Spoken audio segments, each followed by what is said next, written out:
Good afternoon, ladies and gentlemen. You're tuned into the Mostly Mavs podcast where we bring you weekly pods, game time reporting, and content mostly surrounding the Dallas Mavericks. I'm your host, Kane De La Garza, a journalism major at the University of Oklahoma, a lifetime Mavs fan with aspirations of being a journalist for the Dallas Mavericks. I might be one right now, but, I'm not getting paid like it. On this week's show, we're going to be diving into the last matchup against the Houston Rockets, which we came out as a dub. And then our dogfight against Sacramento the other night, which was, as described, a dogfight. Who stood out? And then we'll get into the continually brewing AD situation. And then a giant trade that happened last night, which is kind of a reason why this show is postponed. But we'll also talk about a very special somebody that makes me very, very, very happy. But let's just hop right into it. So we had Houston and Sacramento this last week. Last week, Houston, comfortable-ish win, turned into a clutch game at the end moments, as every single game has turned into at this point. I feel like we've had 30 of these clutch games, and the same story. We have a terrible first quarter. AD comes back, and he just brings us into it. He's playing at a level that's all-star level. You could put him if he was playing consistently, you could put him in a conversation for All-NBA, but we'll leave that for another day. Against Houston, 26, 12, 3, 5 blocks. 5 blocks. Philadelphia, terrible. He's on a tear, but he's the only reason we're winning games. We're going into these games and we run out with the double big, which I hate, by the way. Hate the double big. Never works. We had a game against the Nuggets a couple weeks back, where we rolled it out and it looked like, oh my gosh, this basketball team looks like they know what they're doing. But most nights, we don't. They don't. They have no idea what they're doing. We roll out multiple lineups where you don't have a point guard in there. I know against, was it Houston? I think it was actually Sacramento where we started with Max Christie at the 1. I love him. That kid is amazing. But you got to have a true point guard out there, because if we're going into these games against Houston, who's a pretty good defensive team, they're the biggest team in the league. I understand you go in a double big to combat that, but they didn't even have Steven Adams. The only reason we won that game was because Şengün went down with a minute and 30 seconds, and the first or second possession in the game, Şengün is out. And then a few minutes down the line, we lose P.J. Washington to an ankle roll or sprain, right lateral ankles, whatever. But it's just getting depressing how these games are going, where we just look stagnant on offense and can't get anything going. Coop's rookie wall is not helping at all. Let's pull up StatMuse real quick. Against Houston, he had 10, 7, and 6, which is not a bad game. Shot 25% from the field. His shooting's off. 3-point shooting, of course, is not there. 12, 7, and 7 against, who is that? Philadelphia. I understand these numbers don't look like, terrible, but when you're a kid and you're trying to bring us out of this hole, you've got to produce. You have to produce. Given AD has been carrying us through these wins, he's the only reason we're winning games, which is true, but you can't count on this kid. You can't. I understand he's the future of the franchise. I understand that we're building a team around him now with all the news that's constantly coming out about 80s trade stuff and this and that, but he'll be fine. He's a 19-year-old kid. I got a jersey of him the other day, and I put it on, and I was like, this just doesn't feel right. I'm sitting in my room right now. I'm actually sitting in my Brooklyn loft, which it's very nice, right? You like it? Come sit on the couch. But no,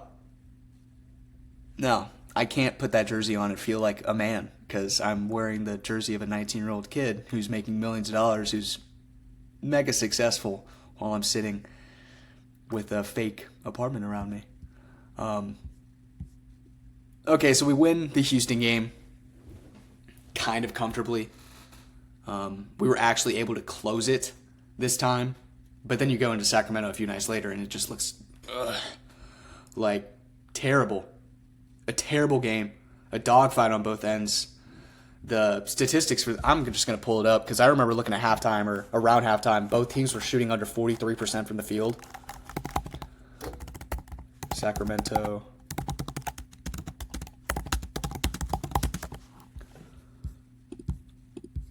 I'm on the Google stuff.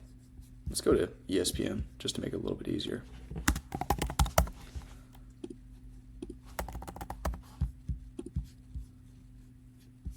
So yeah, Mavericks came out on top, 198. Brandon Williams, pulls it together at the end with a clutch three to put us over the top. Yeah, 41% from the field for the Mavericks, 42% from the field for the Kings. Kings shot 29% from three. Mavericks shot 30% from three. You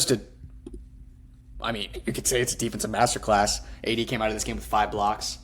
But there's nothing to be happy about with this team going right now. You have a trade to look for, which is, I guess, fun, but not because we're getting mixed reports about everything. Either, we're going to sign AD to a max extension, or not a max extension, but a lucrative extension in the eyes of Rich Paul. Or we're going to trade him. 2 different levels of what we're hearing from the franchise, given, we're putting this out there as we want to maybe extend AD to brew some trade rumors around, which I understand, I get it, but you're leaving these fans who have already been destroyed by a trade not even a year ago in another conundrum where they have no idea what's going on. And I don't think that's fair. It's not. You either commit to something. I love Dumont getting into things. I don't know if I love it. I don't mind it. I appreciate it because, last whatever, he got brainwashed by a man and traded away the future of the franchise. But it's okay because we have another future of the franchise. So it all worked out in the end. I guess we're seeing Nico's vision. But other than these 2 games, one of them being horrendous, the other being okay, there's one bright spot in my eye. He's a man. Oh, barely a man. He's 1 year older than me. Max Christie, dude. This kid is legit. Like, good. Really good. I understand he 24, 7-2 the other night against Houston, which was probably his best game of this season, other than the Portland game where he had 25, 3-5, 8 for 12 from the field, made 5 threes. I think he made 4 threes against Houston. He's looking for a shot now, and he looks deadly. Like, he looks like he's figuring it out. He's wanting to get to his spots. He doesn't have that role player-itis issue as much anymore to where he's trying to make the perfect play every time, which you want that. But sometimes it's good to get out of your comfort zone and make the right play instead of the perfect one. It might not make sense, but we were going to have a segment called Floor or Ceiling with a special guest, but nobody could join this week, so that's where you're stuck with yours truly. So we'll just get into this. The floor and the ceiling, Max Christie. In my eyes, his floor is Mikal Bridges. Mikal Bridges was in the Defensive Player of the Year conversation not too long ago. I think he might have came second whenever Marcus Smart won it, I believe. Insane defensive talent. He's a lengthy wing. I understand that Max is shooting guard. He's about 6'5". He's got a little bit of length. He's very athletic. Just like Mikal, he can guard 1 through 3 if you front him on a 4. Call it a 4, 1 through 4. Mikal went to Brooklyn, figured out how to score, figured out how to be a guy. Now he's on the Knicks, and he's continuing that. Really efficient, and he plays every game. And we've seen this out of Max, too. He doesn't miss too many games. He's always there. He's making the right play every time. Undoubtedly. He's getting to his spots. He's scoring. He's aggressive. He's the real deal. And I feel like he can be a piece next to Coop for a long time being. Also with Derek Lively, which I don't ever know when this guy is going to be on the court for us. You never know, especially with the Mavs PR, which is increasingly getting very annoying with the amount of information that they don't put out, or that it was even worse last year with the Nico pushing people to get back from injuries. I don't even think Lively should have came back last season, but Nico pushed him. I don't even want to get into that. But yeah, Mikal Bridges being his floor, that's a great basketball player. That's a great career that I think he can be, that I think he can turn into. But his ceiling, Klay Thompson. Klay Thompson. I understand that second best shooter of all time, Klay Thompson. What are you talking about, Caden? What are you talking about? I'm being for real, dude. Klay Thompson, when he was an athletic guy, he was deadly from the three. He shot around 45%. So you had to guard him. And he attacked those closeouts. He would hit a mid-range shot. He would get to the cup. He would finish. He would get back on defense. And he would guard 1 through 3, 1 through 4. It's not a crazy take in my eyes.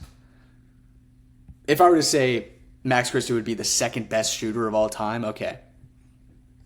That's a stretch. I would lose credibility. But I'm not saying that. I'm saying that he can be like a Klay Thompson type player to where you're always comfortable having him on the floor to shoot. You're always comfortable having him on the floor to play defense. What else could you want out of a second option for Cooper in the long run? Granted, we get Zach or whatever we get in this AD trade that is almost guaranteed to happen. Max Christie can be that guy, and he's going to, in my eyes. I believe that this kid has something to him. And he's got the look, too. He's athletic. He's lengthy. Plays a lot of minutes. We trust him. He's efficient for the most part. But I don't know. This could be the same thing we were saying last year where it seemed like he was maybe the perfect role player ever. And then he went on a little slump. But that's okay. Now let's get into what happened yesterday. Trae Young gets traded to the Washington Wizards for Corey Kispert and CJ McCollum. And that's it. No picks. A salary dump. It's kind of crazy that we're looking at it now. You flash back a year ago, and you'd say, yeah, Trae Young just got traded for Corey Kispert, CJ McCollum, and nothing else, just as a salary dump trade. And that's what you're seeing in today's NBA, where you have a second apron, you have a first apron, you have these caps, these hard caps on teams and what they can do, and there's penalties taken to them, to where we don't want to pay these guys anymore. We're just going to trade them. They did it with Luka. They did it with Trae. We don't want to pay these guys anymore, so we're just going to trade you as a salary dump so we can build on our future. And it is unguaranteed. It's not guaranteed. I get it with Trae Young. He's a small guard. It's hard to win with small guards. Getting down the stretch, you're going to pick out their weaknesses in the playoffs. And they had a great run with Trae. They made the Eastern Conference Finals. And the Hawks aren't a very successful franchise, so that's huge for them. He's one of their best players of all time. Trae Young. Guaranteed. One of their better players to ever play on their franchise. Play for their franchise. But this is mostly due to create cap flexibility for a larger contract, which has been reported multiple times in this past day, where they're pursuing AD. Genuinely. They're really pursuing AD. They want to get another star next to Jalen Johnson. And it's probably going to be Kristaps Porzingis. And right now, I'll say it. It's if the trade is going to happen, it's probably going to be Kristaps Porzingis, Kennard, and Newell or Richardson in a first-round pick. And it has to be that, too, because we have these brand new disabled player exceptions to where you have to do certain things with your roster. I haven't researched into it enough, but you have to do certain things with your roster to meet the requirements. I think it's going to be Kristaps Porzingis, Kennard, Richardson, or Newell with a first-round pick. Because you look at Toronto's contracts, they're all 4-year contracts, $20 million a year. You don't want that. You don't want that for the long term, for Cooper's long term. You want this cap flexibility going into this next year to get assets, to get players for Coop's future. And that is kind of hindered when you have to pay somebody $20 million for the next 3 or 4 years. And we don't want that. So it's going to have to be the Hawks. I've thought it's going to be the Hawks for the past month at least. And reports are coming out every day to further confirm that, because I'm not seeing any reports about Toronto. I'm not seeing anything about the Warriors other than that they don't want to trade Jimmy Butler or Draymond Green. So you can't really trade. So it has to be the Hawks. And it's going to be the Hawks. I guarantee it. If not, then we're not trading him. Because Dumont is so in love with seeing this big three. I get it. I understand it. I want to see the big three together. I want to see Coop, AD, Flag. But at what cost? We can't pay this guy $50-something million a year. Soon to be $62 million in his final year. When you're trying to build around the future. It just doesn't make sense. And then Tim McMahon says Anthony Davis prefers to sign a long-term and lucrative extension with the Mavs. Rich Paul is involved with insight, and if the trade were to happen, a future lucrative extension is desired, pretty much required, for AD to get moved. So you're basically saying it's going to be near impossible. Because you have to listen to Rich. He knows everybody in the league. He's signed with half the players, all the big names. So if you don't listen to what this guy says, then it's going to be pretty hard for you to get free agents as a team that has had struggles getting free agents in the past. It's just so much drama that is really unneeded and should be avoided. But we decided to trade a generational superstar for an aging player that's making 54, 56, 58, $62 million a year. And it's hindered the team. Gratefully hindered the team. But I don't know what's going to happen. Nobody knows what's going to happen. And it could happen within the next 5 hours. Because Anthony Davis wasn't at pregame shoot-around today. I understand y'all are going to see this about an hour before tip-off or 30 minutes before tip-off, but AD wasn't seen at morning shoot-around. Klay Thompson wasn't seen at morning shoot-around, which is very unusual. PJ wasn't seen there, but he's hurt. But Brandon Williams was questionable and he was seen at shoot-around. So is there something brewing? Has there already been a trade made behind closed doors with Klay Thompson and Anthony Davis? These are the questions we're asking, but they're not going to get answered. It's just a huge play that we were experiencing as Mavs fans. And it's pretty frustrating. Very frustrating. But yeah, that's basically what's going on right now. Just a bunch of hoopla about 80s trade stuff and Trae Young and how the Hawks have created space for another large contract, but they don't want to include Richardson and they don't want to include the New Orleans Pelicans first round pick, so we're going to have to get this pick that's protected in 4 different ways. None of this makes sense anymore. And I don't know what to think of it. Because it's either the Hawks or nobody. If we trade Anthony Davis to the Toronto Raptors, that will probably be as worse of a decision as trading for him in the first place. Because you're screwing up your future even more. You're adding on $20-something million contracts for the next 4 years. That doesn't make sense. Doesn't. But yeah. That's it. That's it. Just get it done and tell us, please. Other than that, thanks for watching the second rendition of the Mostly Mavs podcast. It's been a very fun and busy past couple of weeks, I can tell you that. But expect more pods, more live reports, and more content. But for more Mostly Mavs content, follow the Mostly Mavs X account, the TikTok, and the Instagram linked in the description below. I will catch you all later. We need to trade this guy, like, now.